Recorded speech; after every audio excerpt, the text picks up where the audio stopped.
Praise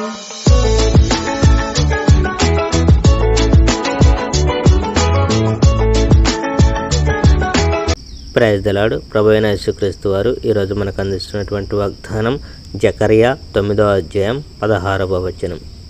కాపరి తన మందను రక్షించుచున్నట్టు యెహోవా వారిని రక్షించును. ఇతర దేశాలకు వ్యతిరేకంగా తీర్పు. ఒక విషాద వర్తమానం. ఇది హద్రాకు యొక్క దేశాన్ని గురించి, అతని రాజధాని నగరమైన దమస్కును గురించిన యెహోవా వర్తమానం. దేవుడిని తెలుసుకున్నవారు కేవలం ఇశ్రాయేలు వంశాల వారు మాత్రమే కాదు, ప్రతి ఒక్కరు సహాయం కొరకు ఆయనను ఆశ్రయించవచ్చు. హద్రాకు యొక్క దేశ సరిహద్దుల్లో అమాతు ఉంది. అలాగే తూరు, సీదోన్లు కూడా ఉన్నాయి. ఆ ప్రజలు చాలా తెలివిగలవారు. తూరు ఒక కోటలా కట్టబడింది. ఆ ప్రజలు వెండిని దుమ్ము వలె విస్తారంగా సేకరించారు. బంగారం వారికి బంకమట్ట వలె సామాన్యమైపోయింది. కానీ మా ప్రభువైన యెహోవా దానినంతా తీసుకుంటాడు. ఆ నగరపు శక్తివంతమైన నౌకాబలాన్ని ఆయన నాశనం చేస్తాడు.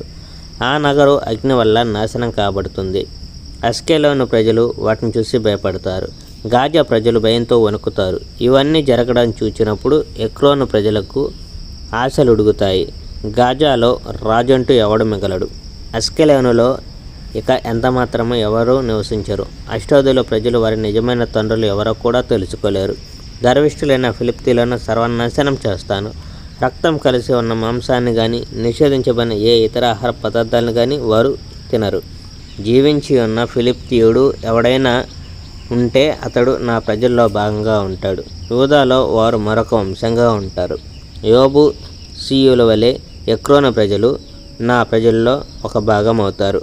నేను నా దేశాన్ని రక్షిస్తాను. శత్రు సైన్యాలను దాని గుండా వెళ్ళనీయను. ఇక ఎంత మాత్రము వారిని నా ప్రజలను బాధించనీయను. గతంలో నా ప్రజలు ఎంత బాధపడ్డారో నేను స్వయంగా చూశాను. రాబోయే రాజు. సియోను, నీవు సంతోషంగా ఉండు. యెరూషలేము ప్రజలారా, ఆనందంతో కేకలు పెట్టండి. చూడండి, మీ రాజు మీ వద్దకు వస్తున్నాడు. ఆయన విజయం సాధించిన మంచి రాజు, కానీ ఆయన వినయం గలవాడు. ఆయన ఒక గాడిదపై స్వారీ చేస్తున్నారు. ఒక గాడిద పిల్లపై వస్తున్నారు. రాజు చెప్తున్నాడు, నేను ఎఫ్రాయిములో రథాలు, యెరూషలేములో గుర్రాపు రౌతులను నాశనం చేశాను. యుద్ధంలో వారిని విల్లంబులను నాశనం చేశాను. శాంతిని గురించిన వార్తను అన్య దేవతలు విన్నాయి. ఆ రాజు సముద్రం నుండి సముద్రం వరకు పరిపాలిస్తాడు. ఆయన నది నుండి భూమిపై సుదూర ప్రాంతాల వరకు పరిపాలిస్తాడు. యెహోవా తన ప్రజలను రక్షించడం. యెరూషలేము మన ఒడంబడిక రక్తంలో స్థిరపరచబడింది. కావున నీ బందీలను నేను విడుదల చేశాను. నీ ప్రజలక ఎంత మాత్రము ఆ ఖాళీ చెరసాలలో ఉండరు. చెరపట్టబడిన ప్రజలారా, ఇంటికి వెళ్ళండి. మీరు ఇంకా ఆశపడదగింది ఉంది. నేను మీ వద్దకు తిరిగి వస్తున్నానని నేను మీకు చెప్తున్నాను. యూదా, నిన్ను నేను ఒక విల్లులా వినియోగిస్తాను. ఎఫ్రాయిము, నేను నిన్ను బాణంలా వినియోగిస్తాను. ఇశ్రాయేలు, గ్రీసుతో యుద్ధం చేయడానికి నిన్ను ఒక బలమైన కత్తిలా ఉపయోగిస్తాను. యెహోవా వారికి కనిపిస్తాడు. ఆయన తన బాణాలను మెరుపుల్లా వదులుతాడు. నా ప్రభువైన యెహోవా బకా ఊదుతాడు.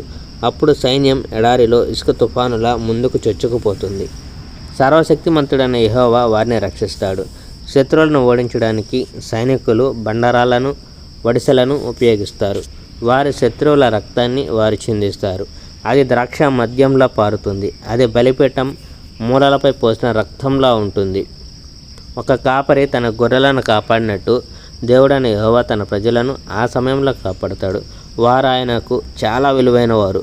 తన భూమిపై వారు మెరిసే రత్నాల వంటి వారు. ప్రతిదీ మెచ్చదగినదై ఆనందంగా ఉంటుంది. విచిత్రమైన పంట పండుతుంది, కానీ అది కేవలం ధాన్యం, ద్రాక్షరసం కాదు. ఆ పంట యువతి యువకులే. Praise the Lord. May God bless our India.